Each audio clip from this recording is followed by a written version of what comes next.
लोकशाहीचा बुलंद आवाज, रिपब्लिकन वार्ता महाराष्ट्र। जागतिक आदिवासी गौरव दिनानिमित्त पुसद येथे विदर्भस्तरीय आदिवासी युवा महोत्सव दिनांक 23 ऑगस्ट 2025 रोजी सकाळी 11 वाजता पुसद येथे सुधाकर प्रेक्षागृह बाबासाहेब नाईक अभियांत्रिकी महाविद्यालय पुसद जिल्हा यवतमाळ येथे आयोजित करण्यात आला आहे।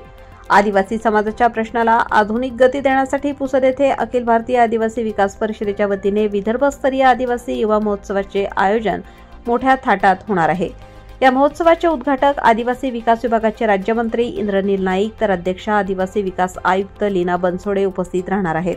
तर विशेष उपस्थिती म्हणून जिल्हाधिकारी विकास मीना तर पांढरकवडा प्रकल्प अधिकारी अमित रंजन, अमरावती आदिवासी विकास विभागाचे अप्पर आयुक्त जितेंद्र चौधरी, माजी आमदार निलय नाईक, सोमोहिनीताई नाईक, पुसद प्रकल्प अधिकारी अमोल मेतकर, माजी आमदार उत्तमराव इंगळे, जिल्हा परिषद माजी अध्यक्षा आरतीताई फुपाटे, सेवानिवृत्त अधिकारी माधवराव वैद्य, माजी आमदार संतोष टारफे, जिल्हा परिषदेचे लेखाधिकारी तुकाराम भिसे, उपमुख्य कार्यकारी अधिकारी प्रकाश नाटकर, जितेंद्र मोघे, जिल्हा आरोग्य अधिकारी सुभाष ढोले, प्रदेशाध्यक्ष आदिवासी विकास परिषद राम चव्हाण, दादाराव डोलारकर, अमोल माळकर, रंगराव काळे, प्रकाश छळके, चंद्रशेखर मडावी, डॉक्टर नामदेव सरकुंडे, केशव मस्के, विशाल झांबरे आदींसह अनेक मान्यवर उपस्थित राहणार आहेत।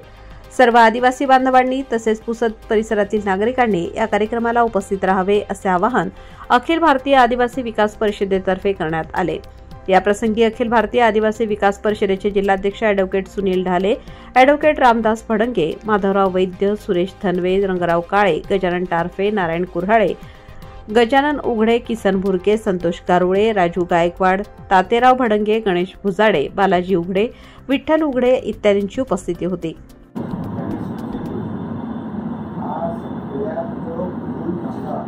आदिवासी पद्धतीचा जर होता असेल तर शिक्षण, आदिवासी समाजाला शिक्षणाचं महत्त्वच खरे शासनाने एक स्कीम काढली होती, त्यामध्ये आपण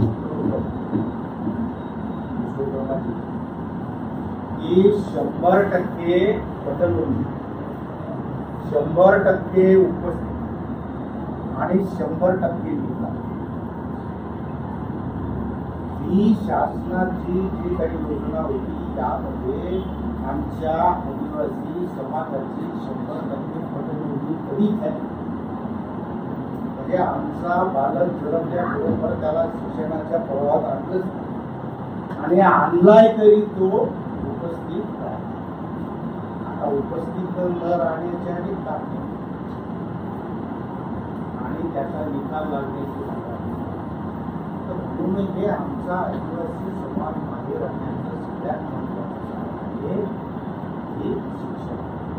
म्हणून या ठिकाणी मी ॲडव्होकेट सुनील ढाले सरांना विनंती करतो की आपल्या कमीत कमी या यवतमाळ जिल्ह्यामध्ये एवढ्या काही आदिवासी आश्रमशाळा असतील किंवा इतर कोणत्याही शाळेत असतील किंवा आमचे सगळे आदिवासींची गावं असतील, त्या गावातला एकही मुलगा शिक्षणापासून राहणार नाही। ही जिवंत शिक्षणाची चळवळ हे राबवणं कारण काय तर शिक्षणाशिवाय कर्मचारी नाही, शिक्षणाशिवाय शिक्षणाशिवाय परिवर्तन नाही।